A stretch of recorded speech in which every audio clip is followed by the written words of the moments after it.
ကောင်းမနဲ့ပြားရဲ့စံထားနိုင်ရသူရဲ့ကောင်းကိုဘလို့ပြောရလဲတဲ့ကဲမွေးရုပ်နဲ့သူရဲ့ကောင်းတော့အာနာစလဖုံးကပတိအိုနဲ့ပတိအို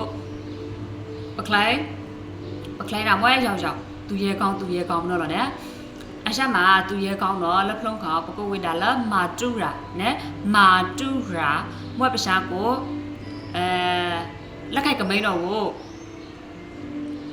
ယတဆွန်တော့လက်ခိုက်ကမိန်တော်ကိုဖြာကိုလမွေပဒူးဖူနဲ့ဖြာကိုလပဒူးဖူစီလာနာကြီးယတဆောပဒူးဖူနော်ဘမွေဒါလာ